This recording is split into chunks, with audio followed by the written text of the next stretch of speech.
All right, what's going on, everyone? This is Real Sales Talk, a sales show for salespeople by real salespeople that sit in the seat and carry quotas and pass along their insight to you, as well as their vast network of sales thought leaders and sales authors. We've got a really special guest today, Anthony Iannarino, who has just come out with a new book that we're excited to dive into and get it straight from the horse's mouth. Thank you, Anthony, for being willing to be on the show. We really appreciate you being our guest tonight. Well, thanks for having me. I'm happy to be here. I don't know if you remember, but I actually met you in person at Sales 2.0 in San Francisco back in July, a couple of months ago. Oh, yeah? I was with, Nancy Nardin was there. And yes. Yep. But you didn't have a hat on. No. I'll have to show you the picture, I guess, to prove that I remember. Yeah. Now I remember. Yep. Cool.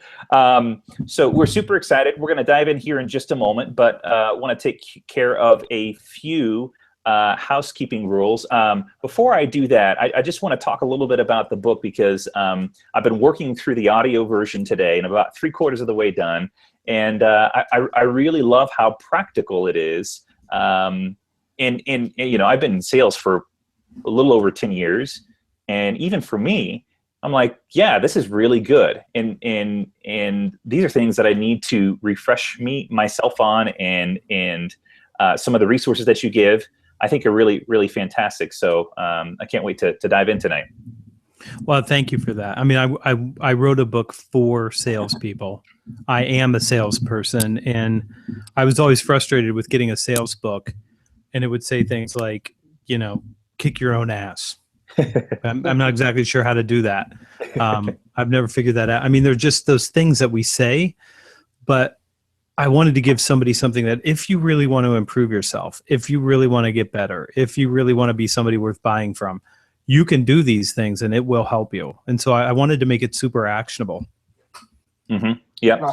And for those that don't know who Anthony is, he's got a successful sales business. He travels around the globe, I would imagine, and speaks on sales. You're a trainer, you're a blogger, and now you're an author of this really great book called The Only Sales Guide You'll Ever Need, which is pretty definitive for me. I mean, it sounds pretty complete, and I think it is based on what I've heard so far. So there's six topics: self-discipline, accountability, competitiveness, resourcefulness, storytelling, diagnosing. Now, we don't have time to cover all 6 of those, but we're going to cover. Actually, there's 17. Yes, but there's 17. You're only through 6. But yeah, there's 17 elements in the book. Holy Actually, cow. that was the original name of the book, was 17 Elements. And the publisher said, we hate that name. So we ended up having to negotiate another name. Yeah. But there's 17 elements. You got a big bunch of them there, and we'll get through as many as we can. Cool. Great. Yeah, let's definitely talk on some of those. Henry, how can people get questions to us and comment on what they're hearing on this episode? Yeah, so that's a great place to start. So everybody, as you know, the way we do this is we take questions via Twitter as we're doing this conversation. So just do hashtag Real Sales Talk. I'm always watching that. So if you have any questions, just hop in there and I'll make sure to relay them to Anthony or Sean or whoever you guys have questions for. You can also just at any of us. So I'm at Talk to Henry J. Sean's at Sean and Mitchell. And then Anthony, you're at Iannarino. Is that correct? That's right. Awesome. So there we go. And we will we'll start from there. So Anthony, I was actually listening to a few other podcasts that you were on prior to kind of hopping on this. And I wanted to just start a little before sales on terms of your story. Can you tell us a little bit about like how you kind of went from, you know, rock and roll star to like where you are today? Star is a bit of an exaggeration. I mean, I like to hear you say that. Yeah, rock and roll was great, but stardom didn't happen. And minor stardom in my hometown, maybe for a little while. Say you're filling up arenas, from what I hear. If an arena, arena's 1,000 seats, yeah, we filled arenas. As a kid, I didn't really have any kind of a vision, because of just how I grew up and where I grew up. I didn't have that. And so rock and roll looked like the greatest thing on earth to me. I mean, there's sex and drugs and rock and roll and parties and the music, and it was everything at that time. And I saw Def Leppard in concert on July 6th, 1982. I was 15 years old. They weren't that much older than me at that time. And they were just killing it. I mean, and I was like, this is the best thing that's ever happened. And a couple years later, I saw David Coverdale and Whitesnake at Veterans Memorial with a girlfriend. I was 17 at the time. It was November. It was cold outside. They opened for Quiet Riot. Quiet Riot. A little bit more hair at that point, I'm assuming. Quite a bit more. I've seen photos. And I just noticed the way that women looked at David Coverdale, and I thought, I got to start a rock and roll band immediately. I mean, every woman inside Veterans Memorial Auditorium was looking at David Coverdale like, they were going to run up and grab him off the stage. I thought, I got to have that happen for me. So I started a rock band. We did really well. I decided to move to LA at one point in time, and I needed a job. So I got a day job in staffing, which was my family's business. And that was great. I had a great boss, left me alone. I did really good work. And then my boss left and a new boss came in. Immediately started asking questions, because that's what bosses do. Want to figure out where they can make an improvement. And we weren't really interested in what he wanted to do or his improvement. We were just happy doing what we were already doing. But one day he started asking questions about the sales force. And it took me a while to get the point of his question, but basically he was unhappy because he didn't think they were doing anything. And eventually he fired all 3 of them over the course of about a month. And he came back to my desk and he had a report. And the report was all the clients that had been won in the branch over the last year. And they were literally all my accounts. I was the only one that won any accounts. And I wasn't the sales guy. I was the ops guy. So all I was doing was filling orders. But growing up in a family business, what I knew to do is that if you don't have anything to do, you pick up the phone and you call some people and you see if you can help them. But if you would have told me that was selling, I would have said, nah, it's not selling. I'm just trying to help some people get some people that they need. And basically he said, how did you, meaning somebody with hair down to his waist, this kid from Ohio, how did you get these accounts? Because they were pretty good accounts. I mean, I had a nice little client list going. And he couldn't figure out how that happened. I didn't know either. So basically I said, I call some people. I try to help them with their problems. Some of them say, yes, I can come and see them. And then some of them give me orders. And he said, great, I want you to go into full-time outside sales. But what I heard him say was, I want you to become a psychopathic axe murderer and go on a killing spree in greater Los Angeles area, because I thought salespeople were horrible people. That was my only experience, was with car salespeople, and they were horrible. So I resisted it until he threatened to fire me, and I went into outside sales and basically won the largest account in the company on the western half of the United States. And at first I was a worse salesperson because he told me I was a salesperson. So that's the worst thing you can do to somebody, is tell them, now you're a salesperson. And then it took a little while, but I got back to doing what I knew how to do, which is go out and try to help people get a better result than they're getting. And that's all we do in sales. We go out and we try to help people get better results than they're getting. So it's super consultative, and I fell in love with it.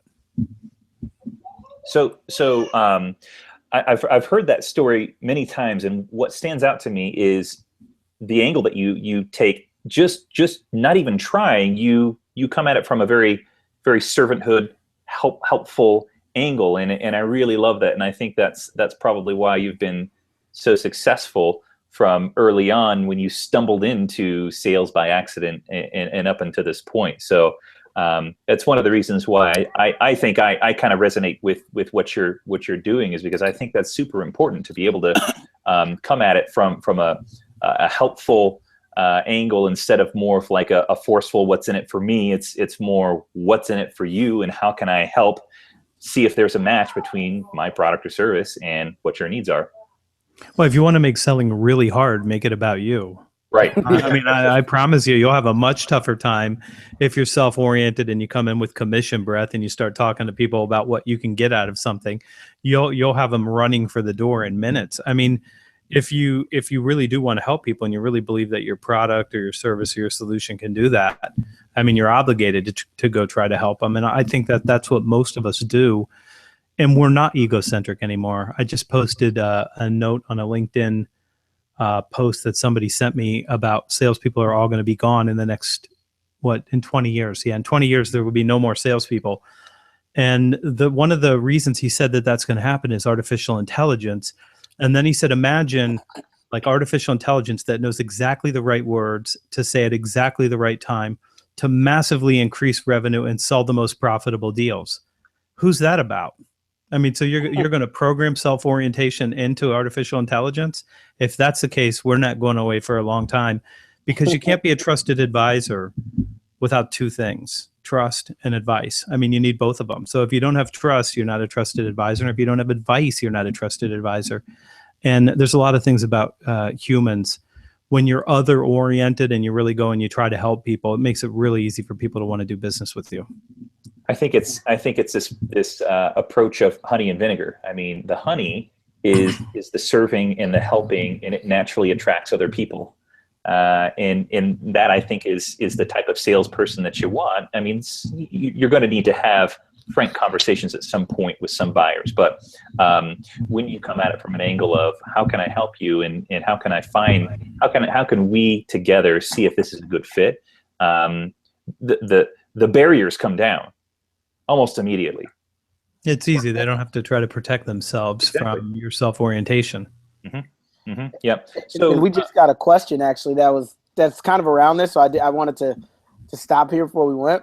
Morgan Ingram, who was on the show a little while ago, was just asking, why do people hate salespeople, even though pretty much everybody does sales in their day-to-day lives, but everybody hates salespeople. Is Morgan some hustler from Atlanta, Georgia?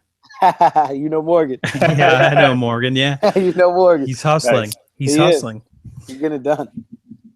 I don't think salespeople do hate. I don't think people hate salespeople anymore. I just put this on LinkedIn. I mean, I just did this comment out there because sales. You know, I do this all the time. I teach a class on personal selling at Capital University, where I went to school, and I'll end up. That's the only class where I'll have undergrads. I'll have a lot of undergrads, maybe 40 in a class at a time. It's a survey class. And the first thing I do is I say, tell me what you think salespeople are like. What attributes would you describe? How would you describe them? What characteristics? And they'll say selfish, manipulative, persuasive, make people buy things that they don't really need. They'll go through all these words. They'll fill up a whole whiteboard with all the negative connotations. And then I'll ask them, if one of your parents works in sales, raise your hand. And about a third of the class will raise their hand, somewhere in that neighborhood. And then I'll find somebody who looks like a good target. And then I'll say, which of your parents works in sales? And inevitably it'll be mom or dad. And I'll say, so your mom is a pushy, selfish, manipulative bitch that makes people buy things that they don't want. And they'll go, no, my mom's great. Everybody loves my mom. She has her clients. They call her on the weekend. They're like friends. And I'm like, then what are all these words? It's sort of the cultural thing that we picked up. Everybody hates salespeople, but nobody thinks about salespeople enough to hate them. Nobody thinks I hate salespeople. They might have a bad experience with a car salesperson or something like that, but we're way, way past that time. Salespeople have great relationships now, and anybody who thinks otherwise probably isn't playing the game very well. Yeah, I think great salespeople do, and the ones that are not great, and the ones that are giving the good salespeople a bad rap, are the ones that won't stay, that won't be in the space selling for much longer. They'll be doing something else, taking orders or working at the library or something. That's probably true. So why this book, Anthony, and why did you think that now was a good time to publish this? I didn't think now was a good time. I thought a long time ago was a better time to do this. I had a publishing company reach out to me and ask for a book, and I gave them the outline for this book, and I cobbled together some words to show them sort of the direction that it would take. And they hated it. They didn't understand the book at all. This is going back, I don't know, 4 years maybe. And I just kept writing, and I thought, you know what? We'll part ways. I don't even need to write a book. I'm doing great without a book. And I wasn't even sure, is a book even still a great medium? I mean, you can read on the internet every day. It's in your pocket. It's with you everywhere you go. A book sort of puts borders around some idea, and it's a nice artifact, as Seth Godin would call it. But I didn't know if I needed to do that. So I just set it aside. And then I had another company reach out, and I said no to them. And then I decided, okay, people are asking me for a book, so I'll give them a book. I'll just self-publish. And I wrote the book, and I decided to self-publish. And I decided to write the book specifically because what I saw was that there were people who were struggling to get results, and they couldn't pinpoint why it was. And their manager couldn't pinpoint why they were struggling to get those results either. So I started looking and realizing, this is over the course of many years, you just start writing down your ideas. I started to recognize that the boss would say, that salesperson's not a good rep, they can't make their quota. And then I would look at them and say, actually, that's too broad. That's not what's wrong with them. And in fact, they just have no self-discipline, and they really have no business acumen. Those are the two things holding this person back. And nobody's working to develop the self-discipline because they're not even talking about it. And nobody's talking about business acumen because nobody teaches it.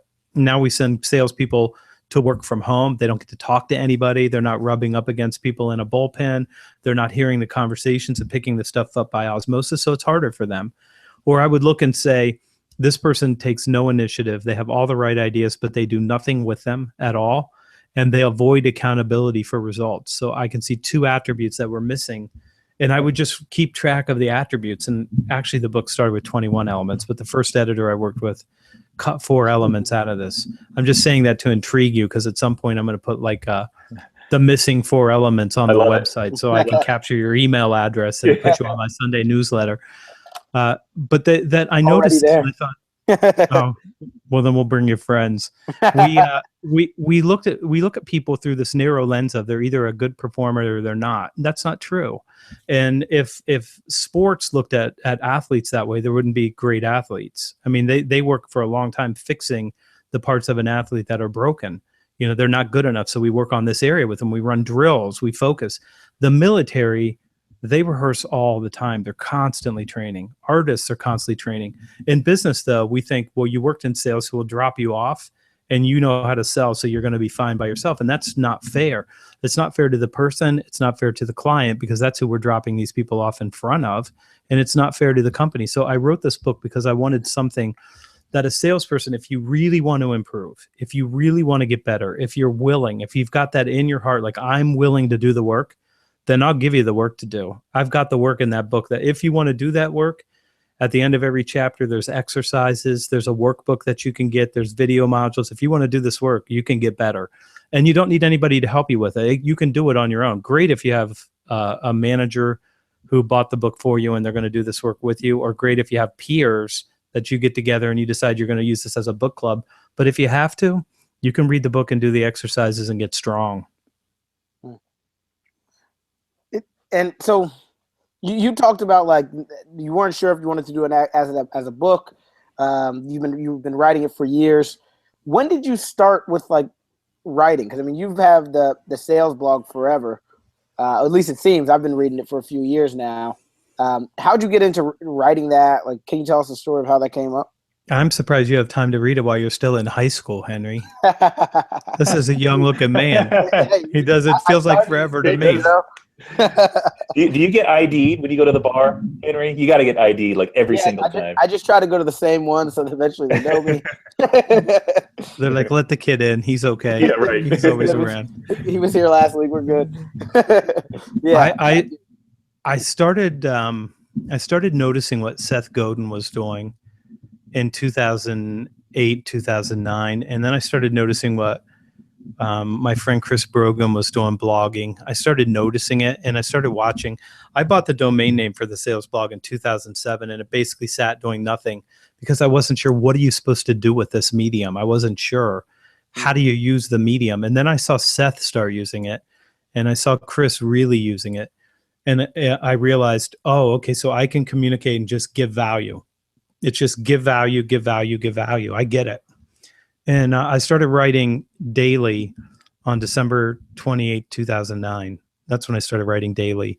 And I've written every day since then, minus 13 days in 2010 when I went to Tibet. And I probably should have written, but I thought I'm going to go to Tibet. It's going to be an amazing experience, but I'm going to go out to Mount Everest and go to base camp. And there's not going to be Wi-Fi. I'm not going to be able to keep it up. It turns out there's Wi-Fi at base camp. There's Wi-Fi all the way to base camp. What? China Mobile, China Mobile's got better connectivity at Everest than we have in the cities that we live in. Of course, there's only a few nomads with phones, wandering around in the highlands of Tibet, using bandwidth. But it was crystal clear. I could have written. Other than that, though, I haven't missed any days. I've written every day, and I think if you're a writer, you write. So I can't not write. I write every day. Have you always been like that's tough for me? Like, so I run the blog for our company. We do smart home automation in Jersey and New York. I do our blog. I try to do one a week. I wouldn't say I'm a writer yet, right? I think as time goes on, I'll probably get better at it. Have you always been a writer, or did something happen that you were like, you know what? I'm going to start doing this every day? You know what? I have an editor who edits my work now, so I can write more. And she went back and edited a blog post from 2010, and she's like, man, are you better? She's like, you are a much better writer than you were. And my first editor that I worked with on this particular book was somebody I hired independently. And he said, if somebody can say something in 500 words, you'll find a way to say it in 1,500. And nobody's going to publish all these words. A book is 60,000 words, and we have to start paring it down to what's essential. And that helped me become a better writer too. But I think if you write, you will get better at writing. There's no doubt about it. I would say also, if you read good writers, if you read good writers and you write, you will get better. And you could write a blog post every day. It's really easy. It is, all you have to do is just pay attention to the ideas around you and write them down. You're having thousands of ideas a day. You just have to capture them and decide which one do you feel passionate enough about to write, and you can write. Yeah. And I would imagine that you probably schedule out your writing, Anthony. Do you find that helps? I write at 5 o'clock in the morning every day. That's the best time for me.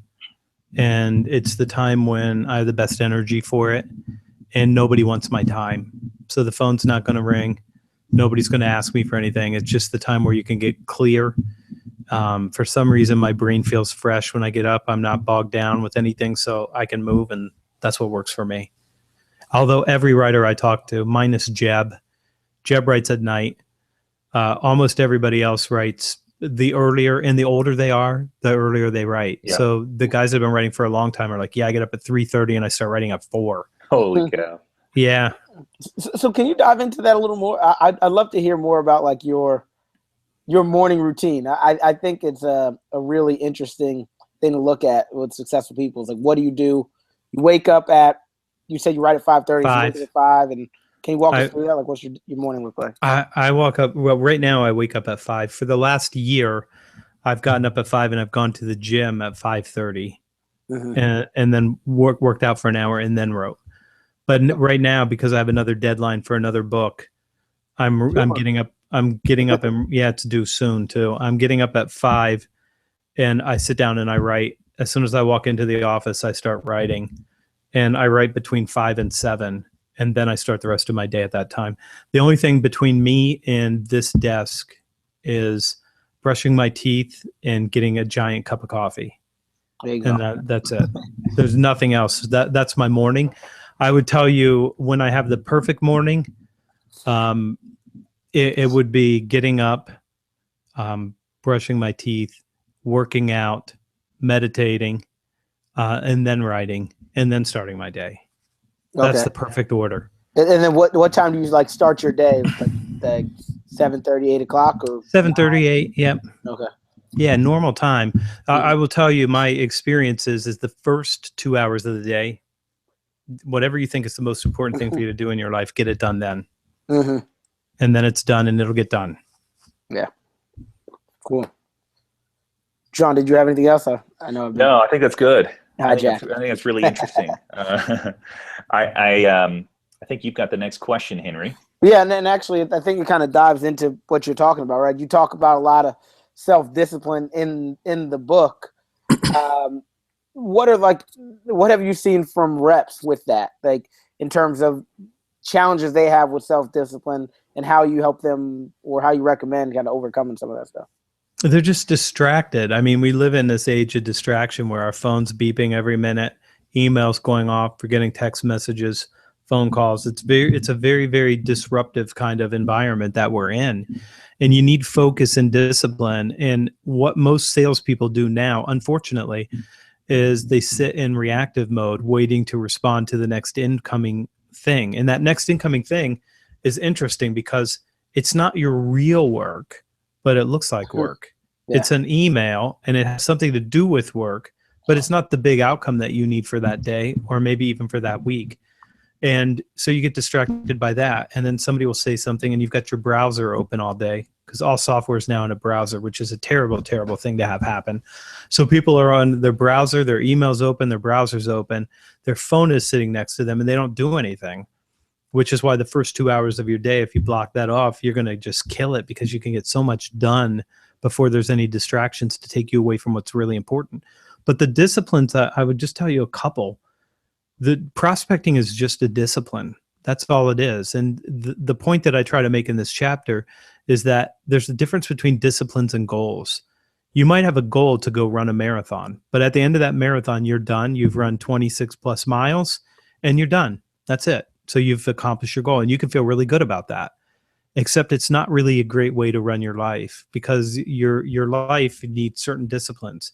And those disciplines are, I prospect for an hour every morning. I don't make 100 calls a day. I prospect for 1 hour every single day. I don't miss any days, like I do writing, like other people do other things that they think are important. It's interesting because some of the people that are horribly disciplined with prospecting go to the gym every day and work out for 2 hours, and they're extraordinarily disciplined, and they know the value of that discipline in some other area. They're not disciplined about nurturing what I call dream clients, the clients that you can create massive value for, but they're cold. They're the coldest leads you have. They already have a partner. So you're bothering somebody who's not going to use you for months or years maybe. But you have to nurture them, because when there is an opportunity, you need to be known, and you need to be known as a person who has those ideas. They don't follow up, and follow up is just a discipline of saying, I made these commitments. Before I talk to you guys, one of the things I do on Sunday, I go through my last week's calendar and I make sure that I've captured all the commitments that I might have made or any points that I have to do. And then I look at the coming week to say, what do I need to be planning for to make sure that I'm tight on everything that has to be done. It's those little disciplines that just get so much friction and noise and stuff out of your way that you can actually produce great results. And that's the key. And I put it first in the book because I really think it's the cornerstone, the foundation of results. You want to save money, have it taken out of your account automatically. Don't leave it to chance. Just do it. It gets done. Anything that's important to you, you just do it. You put it on your calendar. It gets done. And you produce tremendous results through that effort. Talk to the millennial and the Gen Yers who are tied to this phone here. How do they, who are used to just answering every notification and every text message when it comes in, how do they combat that to keep themselves focused on, let's say it's prospecting? I'm gonna. This is harsh for the millennials because you grew up with a different toolkit. So what I would tell you is that if you want something in your life, whatever that might be, it's not going to be found on that phone. There's no notification. There's nothing that's going to happen through that phone that's going to get you what you really, really want. And I know everybody talks about millennials, but I have maybe a different view on generational differences. And as you get older, you're going to want to eat.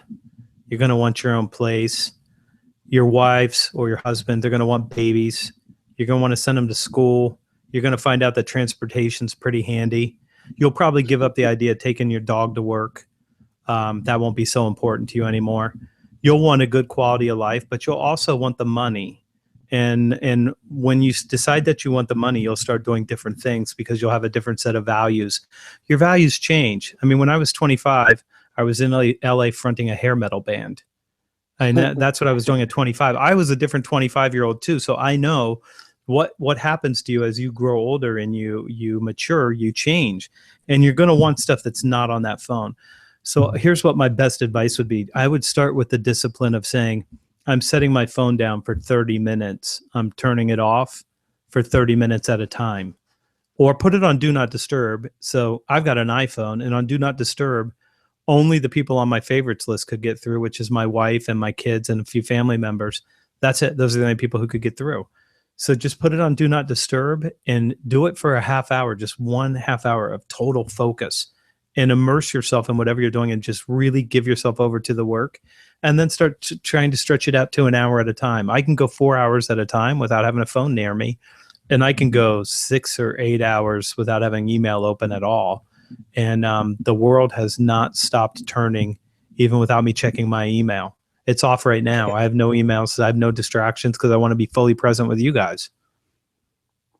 That's cool. I think I find myself, especially with the tasks that I don't get particularly excited about, I find myself getting more distracted. So I think that there's some good advice there with trying to remove some of those obstacles as much as possible, turning the phone off, closing out the email, doing those tasks, those least favorite but most important high priority tasks when I'm most focused, which is, you're right, in the morning time, first thing when I sit down at my desk. It's got to be the first thing that I do, and I've got to remove the distractions. So I think that speaks to a lot of our audience, which is mostly young salespeople who listen to this podcast, and I think it's really important, and you got to find a way to do it. You just got to find a way to make it happen. Yeah, you can try different things. I think just turning it off, just stretching it, see if you can go an hour. You'll find out it's fine, and you'll probably find out there are a lot of things that you like doing that have nothing to do with that phone. Yeah. Mm-hmm. Mm-hmm.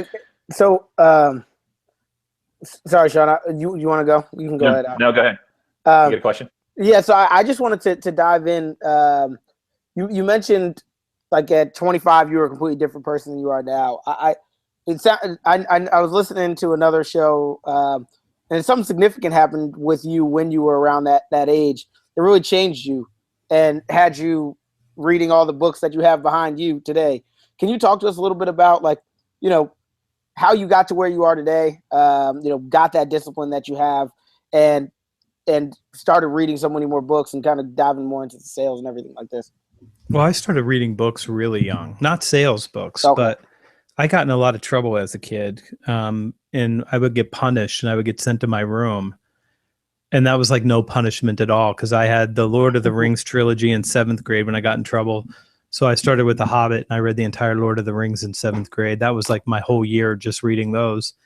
And then after that, in 8th grade, I got in pretty good trouble, and I read all the Conan the Barbarians and a bunch of Sherlock Holmes. I mean, so for me, it was like anytime I was stuck in a room, I was not stuck in that room because I was off with hobbits and, Conan and all kinds of other things. So I always read.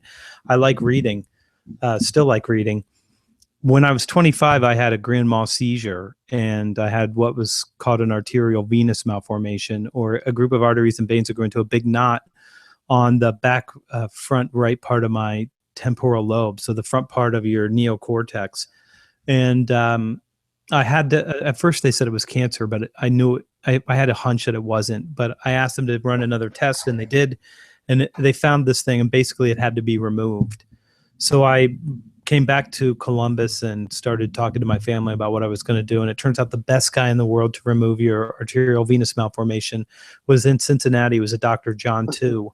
And so I went to Tu, and I had 2 surgeries. The first surgery, they glued the arteries and veins shut. And then the second surgery, they removed it. And that was a 6-hour surgery one day, 9 the next. And it gave me a lot of clarity. When you have something like that happen to you when you're that young, because you're 25. So at 25, I'm a vegan. I don't smoke. I don't drink. I don't do any drugs. I run 5 miles a day.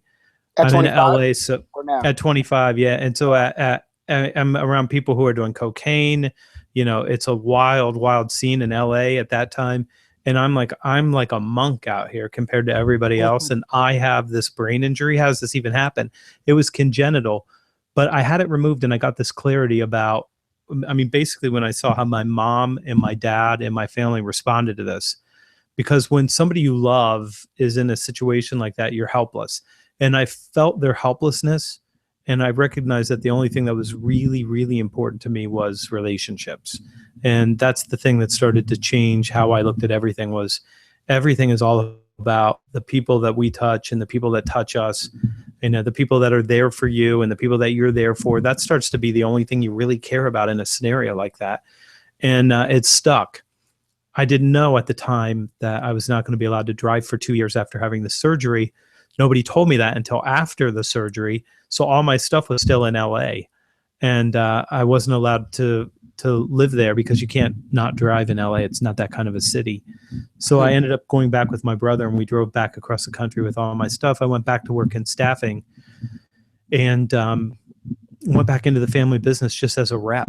And I had no seniority. I had no first dibs on any kind of target list or anything like that. And I just literally learned the value of discipline at that time. And studying I wasn't good. I was good, but I wasn't great. But it was just, how do I get better faster? And the one thing that did it for me, it's the first chapter of the book for a reason, is discipline. I just made more calls than anybody else. I just literally made more calls. So I was not better. I wasn't even marginally better than a couple people, but you couldn't out hustle me. I was there before you. I worked straight through to lunch. I went to lunch with a buddy, came back at lunch. I dialed the rest of the day, every day. So I see young SDRs and BDRs talking to me about, well, we're trying to make 20 calls a day. What are you working until 9? You're working until 9 a.m.? I mean, between 8 and 9, you can make 20 dials, because first off, you're not going to get anybody on the phone. So that doesn't even, I mean, you can hit the number, but nothing happens. You got to follow it up with an email, but that's only 2 seconds now, because you've got a text expander. You can just pop the text in and personalize it a tiny bit. But you can make a lot of calls in a day. And I think that that kind of thinking about what can you do, if you have to make 1,000 calls to be able to get the pipeline that you need, you can do that in 2 years, or you can do that in 4 weeks. I mean, that's totally the time that you want to do that work in is completely up to you. You get to decide what you want to do. I would do it faster rather than slower, because I don't think you have enough time, but I would start to compress that. And if you know anything about sales, regardless of all the hype and all the stuff on the internet, it's about relationships. So you need to have really good relationship skills, because that's really what people want. They want somebody that cares about them and their result. And caring is the killer app in sales. If people know you care, and you can develop that deep relationship, not just friends, the relationship where you've got insight and real value, and you can help drive economic results, you can do really well. Yeah. I've got a question. So this isn't a part of the outline that we've got here, but I think it's a really good one here. And we're going off the script. I know, going off the script. Look out. So persistence. This was one thing that when I was listening to the audio, I really enjoyed hearing your take on. Can you just share a little bit about your take on persistence and why it's important? What did you like on the audio part? I just like that sometimes you have to be persistent over a period of time. Yeah. and I think that, I don't know, it resonated with me, because I think, it's the consistency, it's the persistency, and it's not giving up until, you get a no. And then sometimes it's continuing to follow up periodically after that. Yeah. I hear this stuff, younger people particularly, like, how do you deal with rejection? And I'm like, well, I started asking girls, to marry me when I was 14, and I got rejected all the time, and it didn't hurt me too bad. You're not getting personally rejected. You're not getting personally rejected. They're rejecting the idea of meeting with the salesperson who's going to waste their time, or they're rejecting the idea of changing partners when they have a deep relationship and things are going well, or they're rejecting the idea that you're not creating enough value for them in your pitch. Like, can I come out and introduce myself and my services? Well, that doesn't sound great for me. So you're going to come out and talk about you? Well, that sounds delightful. I'm going to have to pass on that. I got plenty of time for that. Yeah. I love to hear people talk about themselves and show me slide decks of their their company's executive management team in their office locations. The thing about persistence in the story that I tell in the book and on the audio, when I was young and didn't know any better, I never was bothered by the word no. It just never bothered me. And I called a company 76 weeks in a row. And the 76th week, the client picked up and was just furious with me because I'd left a message every week. I just left one message a week, but I called every single week. I had this stack of index cards. There was no CRMs in 1992. And I would go through the cards. I would just go through the cards because I knew they actually used staffing. And I thought, well, they use, so I got to keep calling them. And he was really, really mad at me. And he said, "You've called me 1,000,000 times." And I said, actually, this is only the 76th time. And the reason I knew that is because I had just bought Harvey Mackay's Sharkware, which was like the first sort of CRM. Harvey Mackay wrote Swim with the Sharks Without Being Eaten Alive, and he's a legend in the speaking business. And I actually had a count in there of how many times I called. And so I knew how many times. And he said, "All right, listen, if you get in your car and you drive over right now, I'll give you an order." And I literally I walked out the door, got in the car, drove over to LCI Communications, and I got an order from that client. It was just sheer persistence. He waited and he waited and he waited, but I was there when his needs changed. I caught him at the right time. Well, how do you catch him at the right time if you're calling once a year or you're calling every 90 days? If you're calling every 90 days, I don't even feel like you're pursuing me. I'm just going to let you go because there's no pressure on me to ever meet with you. You must not have anything worth talking about. You only call every 90 days and then you disappear. And for a lot of reps, if we're being honest, it's not even every 90 days. They take their really, really what I would call dream clients who are super cold and they never warm them up. They think, well, when they have something, hopefully they'll reach out to me because I send them my business card. Well, hope all you want, but that's not how you win. I mean, you got to win by being persistent and staying the course. No's just means no is feedback. Anytime you don't get the outcome that you want in sales or anything else, it's feedback. This isn't working. Let me try something else, which is why resourcefulness precedes persistence in the book, because you need the resourcefulness to think about, how do I persist? What do I do next? How do I create greater value? All these kinds of ideas so that you can continue and stay the course until you eventually win. Can you unpack that resourcefulness? Because when you were calling the 75 times and leaving messages, were you just saying, because you actually talk about this in the book as well, were you just saying, "Hey, it's Anthony Iannarino, call me back," or were you leaving some sort of value, adding some sort of additional thing that maybe? I didn't have any value to leave. I didn't know beans from Brussels sprouts. I mean, my message was, it's Anthony Iannarino from Solutions. I'd love to come out and introduce myself and my services to you and your company. I'm sure we can help you. We fill positions just like yours every day. You can reach me at 614-214. I left the number and I tried back. I had no pitch. I had no value to create. I knew nothing. It was strictly just persistence at that time. In the book, though, I would recommend the difference between persistence and nuisance is actually having something to say. So you need to know what's going on in the industry, which gets us into the second half of the book, business acumen. I mean, if you want to be a trusted advisor, you got to have the advice. So you do have to know things now that other people would pay with their time, because they're paying you with their time. And if you say, "I want to come out and talk to you," they're saying, "Okay, I'm willing to give you this time, which has value, and you better have something interesting to talk about, or you're not going to get a yes to that." Yeah. So what would be some advice to those listening now? They're leaving messages. They've got the persistence down, but they haven't quite wrapped their head around how to add value and how to add the why to why that person should agree to a meeting or call you back or respond to an email. What advice would you give that person who is making those phone calls and being persistent, but maybe not so much providing the value or the why? You've got to do more work to get the business acumen. So if I'm going to call you and tell you you need to meet with me because I know about big data. So what one pitch might be like, we're the best company in the United States for being able to capture your data and give it back to you in a format you can use. Okay, well, that sounds like a lot of people could do that. But if I said something like, "Listen, what we care most about is how do you take the data that's trapped in your company right now inside all these disparate resources and then turn it into actionable insights. So we've recognized 4 trends and 4 mistakes that companies are making. And listen, Sean, even if you never buy from me, even if we never do business together, I'm going to leave you with a slide deck. It's only 4 slides, but it'll be the biggest changes that are going to occur over the next 12 to 18 months that you're going to be struggling with, and the questions that you need to ask yourself and your company, whether you ever do business with us or not.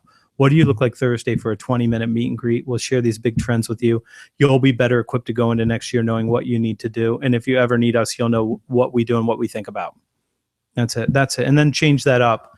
You need a number of different approaches, but I think there's 4 or 5 things you need. That what should be causing your client to change. Mm-hmm. That's the thing you need to know. What should be causing them to change? And if you don't know what should be causing them to change, go back to the chapter on resourcefulness and sit down with a group of smart people and start asking that question. Why should they be changing? And then let's capture some data points around that so we've got a better pitch. Then I want to introduce myself and my service to you. Cool. Cool. Which still works sometimes too, by the way. So you talk about, and I haven't gotten to this part, but I definitely wanted to get your feedback on it because I think this is probably an area of opportunity for myself and my sales career, and it's storytelling. So, and I've heard you speak, so I know you're really good at storytelling. How did you get good at it? And just talk a little bit about some of the things that you address in the book in regards to storytelling. I think I learned it as a kid. Because the tough guys in my neighborhood were entertained with stories, and it probably kept me from getting into more fights. I think I had the ability to move them away from that idea. I think that what the mistake that salespeople make is they don't talk about the vulnerabilities, how you learned this stuff. We want to tell this story about, look, we're great. Our product is better. It's totally differentiated. It gets better results. We're better in this area. We're better in that area. And then our competitors come in and say the same thing. And I think that the part of the story that's interesting, if you talk about current state to future state, what's the obstacle? And if you just think about there's only one story. It's, man versus nature, whatever that story is. Boy meets girl. Boy falls in love with girl. Boy loses girl. Boy changes. Boy wins girl. Lives happily ever after. If it's boy meets girl, boy marries girl, boy lives happily ever after, that's not a story anybody wants to hear. It's the what happened when things went wrong. That's the interesting part of the story. So the interesting part is to say, we made this choice about designing the solution for you in just this particular way because we've tried it this way and it's terrible. We took the train straight off the tracks and drove it right off the cliff when we tried it this way because that's what we really thought was going to be the right idea. And if we don't do this way, then we get this other terrible outcome. And we learned this. We've got the scars to prove it. This is why we think this is the right one. And if this isn't the right one, then you tell us how we might look at it together to come up with something different. And we'll tell you what our experience is. It's the how we get across that bridge. How do we deal with the problems? And when I say this to salespeople, I don't think they always get it right away. Like, I'm in a boardroom and I got a deck. But when you stop with the deck, and somebody starts asking you questions, the questions always end up being hypotheticals. It always ends up being, if this happened, what would you do? And they want to hear you tell a story that says, oh, that actually did happen. It totally ruined everything we were trying to do. We had to come in and do this, and we had to come in and do that other thing. And now when we bring you on, one of the first milestones we're going to go together onboarding you is to make sure that we do this so that this doesn't happen. That's what I'm looking for. They want to hear you tell those stories about how did you get this experience? How do you know these things? So that they know that they're working with somebody who's not coming in saying, it's super easy to change. It's super easy to get better results. If it was easy to get better results, they'd already be getting them. And if it was easy for your competitor to get them the results, the competitor would have already been getting them those results. It's not easy. And so when you pretend it is, it starts to eliminate trust because you're not telling the truth. It sounds too good to be true. Why do you think buyers connect to stories? What I guess I'm looking for, trying to ask is, why are they important? But, storytelling is helpful in many ways, but what does it do to the buyer when they hear a story that's similar to theirs? It gives them the experience. And I think there's a couple things that are worth noting about stories. it's how we've taught each other. It's how we've entertained each other for at least 50,000 years and maybe longer. I mean, that's how we communicate with each other. Why is it such a powerful communication form is I think because it's got handles. And when you look at something like the Odyssey by Homer, there wasn't one Homer, there were Homers, and this story was passed down and rehearsed and recited over and over again as a way to teach morals and values. And so stories have handles. I can just hand the story off to you. And once you know the story, you can tell it and repeat it when I'm gone. So when somebody asks you, why are we doing this? You've got this story to support why are we doing this. And if you say, well, the data points suggest that we would be 4.6% more productive if we, those are nice, but somebody wants to hear the story. What's broken? How do we fix it? We're human. And I think that that's the important part of it, is that it touches that human part of us and moves us. I love it. So I want to ask you something. I know we're coming up towards the end of our time here. So there's 17 different sections in this book. There were 4 that got left out. Talk to us about your favorite one, or what you think is the most important in terms of taking a salesperson from good to great, whether that's one of the 17 or one of the 4 that we're missing. Would love to hear your opinion there. I'm going to give you, I'll give you 2 in the book, and I'll give you 1 outside of the book. There we go. I was hoping this is a compromise. Insider information. Yeah. I love it. I'd hope we'd get one of those. So I would say discipline on the attributes, because if you have that, you can start to develop all the other attributes. They're all easy after discipline. In the skill section, it's got to be business acumen. You've got to study. You got to read about business. You've got to listen to CNBC while you're driving to work if you got satellite radio.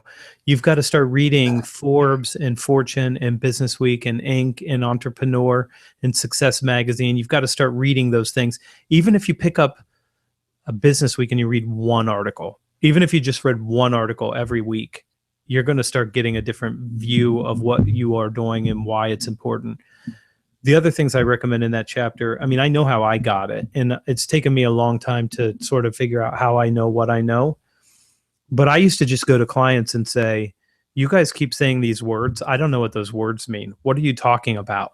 Can you help me understand your business so that when you're talking about these concepts, I can keep up? And people love to teach you, and especially people who are in business, they will say, yeah, let me explain to you how we look at this. And then I would start asking the question, what does somebody like me do for somebody like you around this issue? And they would say, well, here's the important parts for me. And I would just keep taking notes and writing it down and asking more people. And then I would walk into a company and say, are you guys thinking about these 3 things? Because I keep hearing it over and over again. They're like, that's exactly the 3 things we're thinking about. What do you know? Well, I know some people do it this way and some people do it that way. And when they do it this way, it seems to be better. And then all of a sudden you're interesting because you know things. But people will teach you if you ask them, inside your own company and outside your company. So you've got to be disciplined to do the work that's necessary. That's going to move you up a level right there. So I'm talking to millennials, then we can talk about leveling up, like in a sort of Xbox kind of way. Level up. This is how you level up. You got to level up your business acumen. That one's going to make you the toughest guy on the battlefield. If we're talking about what are we thinking about? What's the big one now on Xbox? My son plays Call it. of Duty. Call of Duty. Yeah, that's a good one. Call of Duty. And then the one that was left out, the first editor and I had an argument over whether EQ and emotional intelligence were attributes, or whether that could really fall under caring and communication. And it didn't fall under either one, and so it got left out. But I'm more and more convinced that the more self-aware you are emotionally, and the more empathy you have, and the more you can be in touch with other people's emotions and know how to work with those things. When you're talking about real change leadership and change management, those tend to be big drivers and huge differentiators on who gets to help people get better results. Awesome.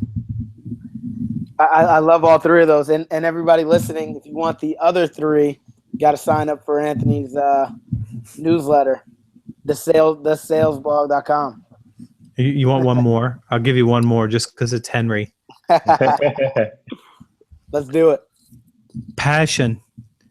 You got to love it. I mean, you just got to give yourself over to what you do and fall in love with it. The people that are passionate just carry people right along with them, man. It's so easy to drag people along when you're passionate. There's this great story I think Pat Riley told about Magic Johnson when he first joined the Lakers, and it was the first game and they won, and Johnson was literally jumping on people's backs. I mean, just having an absolute blast. He was overjoyed. And they're like, does this fool know we have 79 more games to play? You know, but eventually his enthusiasm was so great, everybody else started to follow him. They couldn't bring him down. They couldn't bring Magic Johnson down. They all had to raise up to his level of passion and energy because you couldn't stop him when he was young. He was so passionate about it. Everybody got infected with that passion. That's awesome. That is a good story. Makes me want to go like read like a memoir of Magic Johnson or something. Literally hearing that. Pat Riley's book's a really good book for that. Is it?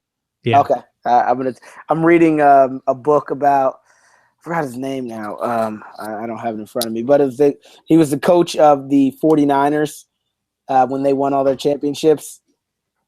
You got it right there, don't you? Bill Parcells? No, not Bill Parcells. It's called The Score Takes Care of Itself. Yeah. It's, Walsh. Yeah, Bill Walsh. Yeah. Walsh, yep. Great book. That's right. Great book. So I'm checking that out now, and it's always cool hearing like the sports analogy, like the sports analogies to business, because that's how I look at business now. Like, I played basketball when I was a kid, but I mean I was pretty good, but I always feel like I could have went a little harder. So now this is like my chance to like go harder and like make it happen. So go harder, Henry. There we go. So awesome. Hey, well, I know we're coming up at the end of time here. Sean, did you have anything else that you wanted to ask about? I don't think so. No. Did we cover? There was one other topic we were going to cover: diagnosing. This was another interesting one for me that I haven't gotten to in the book yet, but asking layer upon layer of question. That's kind of what I get from diagnosing. But maybe you can kind of unpack that a little bit more, Anthony, on what is it and why is it important? I think that what we tend to do is because we have some solution in mind. So we walk in with already thinking what we're going to sell this person. Like I already know what their problem is because everybody has this problem. So I already know what the answer is. I don't think we do a good enough job really getting to the root cause issues. So when somebody says, you know, this is our problem, we just accept that. And that's what tends to be called the presenting problem. The real issue tends to always be something deeper, you know, and it turns out that, I mean, I'm trying to give you a good example. Somebody will say, our salespeople are terrible. They don't know how to close. They don't know how to negotiate. They're just awful. They're not good salespeople. We have a bad sales force. And if you start asking questions like, why is that? Well, they're not really good at this. They're not really good at this other thing. Well, why is that? Well, why are they struggling in those areas? And then it'll go on. And when you keep asking, eventually it'll be, we've never provided them with the training and they don't have really good managers. You think, oh, okay. So I could work on the salesperson, or I could work on making sure that they get the training and that their managers know how to better lead them. Yeah. But it's the root cause that you have to find. And a lot of times we don't get that deep and we don't want to know. We don't want to know all the obstacles and we don't want to know all the people that are going to resist the change. But I think that that's that's an area for a lot of us to improve, is to just keep digging until you find out what's the real source of that. And then you can do something about it. And you won't like the answers. I mean, when you find that the root cause is that the client is not investing the right amount of money, and you have to go to them and say, you're underinvesting by $1 million if this is the result you want, you're not going to be popular for saying that right away. Over time, though, you will win that argument because people want to work with someone who will really tell them the truth about what they have to do to get better results. And the people who don't really want to know, you're not going to move them anyway. Yeah. Can't sell those who don't want to be sold, right? People want to buy. There's this thing that all of us do, and that is when you want your excuses more than you want your goals, then you get your excuses. Yeah, I like that one. That's a new one for me. Cool. Well, Anthony, it's been a pleasure chatting with you and hearing some of your story. Really appreciate you taking the time to do this. If people like what they're hearing from you, how can they reach out to you and hire you? The best place to find me is the blog, thesalesblog.com. There's a contact page there, phone number, email. You can connect with me on LinkedIn, whatever makes sense for you. I'll connect with you anywhere. Cool. And what about the book? Where can people find the book? Where are the best places to get it? Amazon.com, number 1, number 2, and number 3 at the time of recording in hot new sales and selling. I love it. And it goes hardcover, audio, Kindle. And the audio jumped up to number 1 for a day or so, which I was surprised by. People really like audio. It's convenient. It's convenient. Yeah, you just put it on your phone, you take it with you. Or Barnes & Noble. It's in all the Barnes & Nobles, and it's in Hudson's, inside the airports, and that kind of thing too. I saw, I think both you and I commented on this, but I saw Jeb Blunt. He was in the airport, and I think he just autographed a book. I love that. I love that. All of them. I think you should adopt that as well. Just randomly sign some books. I've got two Sharpies in my backpack just for that reason. You're supposed to do that, and then they put signed by the author stickers on them in the bookstores so that you can get a signed one. Love it. Love it. That's awesome.